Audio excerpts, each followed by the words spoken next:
राजस्थान के एक जंगल में टूनटूनी चिड़िया और टूनटूनी चिड़िया की दो बेटियां रहा करती थी। वे परिवार बहुत ही गरीब था। एक दिन की बात है, राजू चिड़िया अपनी बेटी टूनटूनी चिड़िया से कहती है, टुनटुनी जल्दी उठ जा और उठकर सारा घर का झाड़ू लगा दे जल्दी से। मम्मा मम्मा मैं नहीं उठूंगी, कल मैंने सारे झाड़ू लगाई थी, आज टूनी की बारी है झाड़ू लगाने की। टूनी ने सारी रात पढ़ाई की है, उसको आराम की जरूरत है। अब जल्दी उठ जा वरना झाड़ू से मैं तेरी पिटाई करूंगी। टूनटूनी चिड़िया को पढ़ाई में बिल्कुल भी मन नहीं था। टूनी चिड़िया को पढ़ाई में बहुत ही मन था, तो उसकी माँ उसी से प्यार ज्यादा करती थी, बल्कि वह टूनटूनी चिड़िया से ज्यादा प्यार नहीं करती थी। और वे टूनी चिड़िया से बिल्कुल भी काम नहीं करवाती थी। वे टूनटूनी चिड़िया से सारा घर का काम करवाती थी। और फिर एक दिन की बात है, राजू चिड़िया के घर के सामने एक भिखारन आती है। ले आना बेटा, एक कटोरी दाल और एक कटोरी चावल, गरीब की दुआ लगेगी। अरे ओ टूनी, मैं आटा गूंद रही हूँ, तुम क्या बुढ़िया को जाकर आटा दे सकती हो क्या? तुझे दिखाई नहीं दे रहा कि मैं पढ़ाई में बिजी हूँ, मुझे डिस्टर्ब मत करना। टूनटूनी चिड़िया घर के सारे काम बीच में छोड़कर बूढ़ी माँ को आटा देने के लिए चली जाती है। वे आटा लेकर जा ही रही थी कि तभी बुढ़िया वहाँ से चली जाती है। और फिर टूनटूनी चिड़िया जल्दी जल्दी उसके पीछे पीछे भागती है और फिर उसे कहती है, माफ करना अम्मा, आज कुछ देर हो गई है।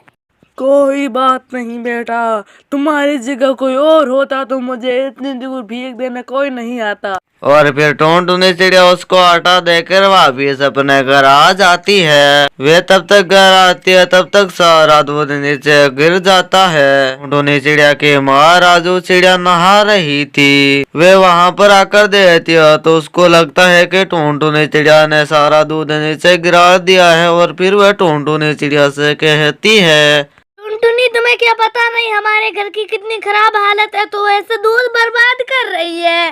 माँ मुझे माफ कर दो, मैं बूढ़ी अम्मा को आटा देने चली गई थी।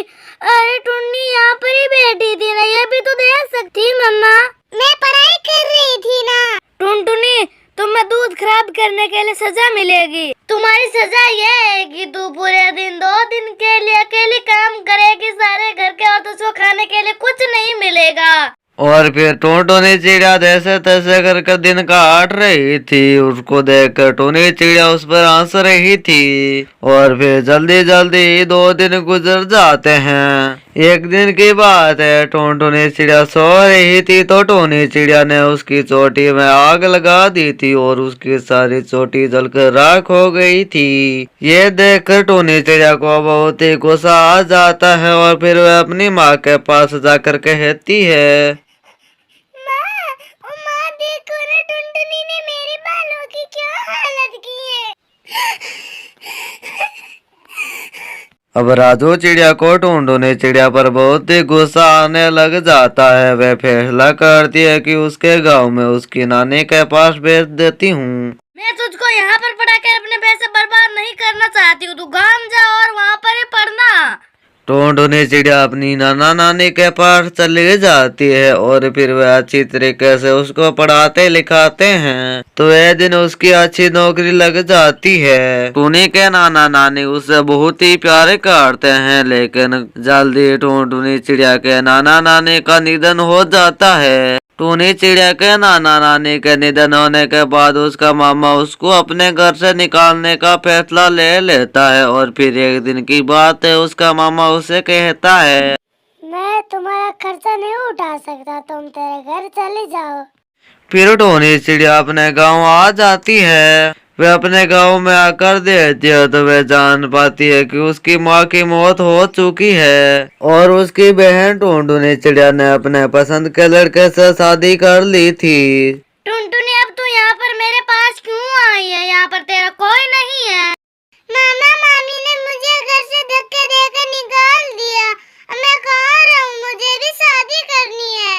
माँ ये मकान मेरे नाम करा चली गई है, अब वैसे भी तुम्हारे यहाँ पर कोई नहीं है। कुछ दिन बाद मेरे बच्चे हो जाएंगे और मेरा छोटा सा परिवार इस घर में नहीं रह पाएगा, इसलिए तू अपना ठिकाना खुद ही खोज।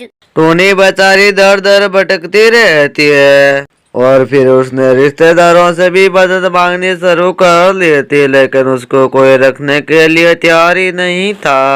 एक दिन की बात है, टोनी चिड़िया जंगल में बैठी हुई थी।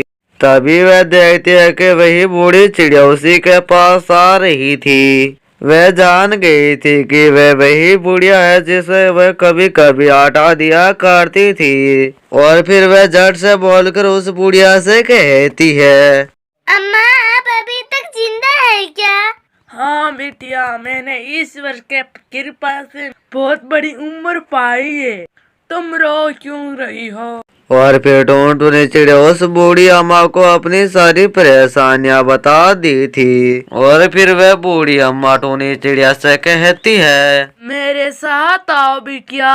बूढ़ी औरत उस जंगल की एक जादुई परी थी। वह टोनी चिड़िया को एक जादुई कटहल के पेड़ के पास ले जाती है और फिर वहां से एक कटहल लेकर वह उसको देती है और फिर उसको कहती है, अरे बिटिया, ये कोई मामूली कटहल नहीं है, बल्कि तुम इसको कोई भी रूप दे सकती हो।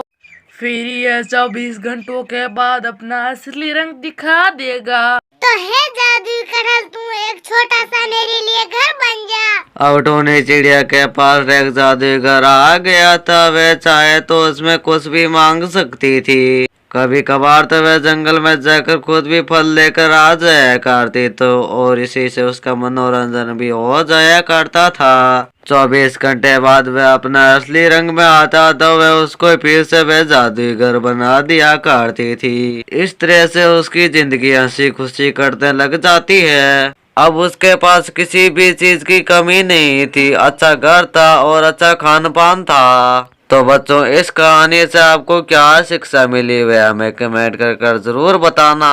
इस कहानी से हमको ये सीख मिलती है कि कर भला तो हो भला। अगर आप हमारे चैनल पर नए हैं तो चैनल को सब्सक्राइब करना ना भूलें और इस वीडियो को अपने दोस्तों के पास शेयर कर देना। इस वीडियो को ज्यादा से ज्यादा लाइक करना। अगर आप लोगों को कमेंट करना आता है तो कमेंट में अपना नाम लिख कर जाना ना भूलें। अगर आप हमारे कमेंट में सही नाम लिखते हैं तो हम उसका नाम अगले वीडियो में जरूर लेंगे। मिलते हैं हम नेक्स्ट वीडियो में, तब तक के लिए बाय बाय। अगर आपको हमारी ऐसी कहानियाँ देखनी है तो चैनल को सब्सक्राइब कर देना।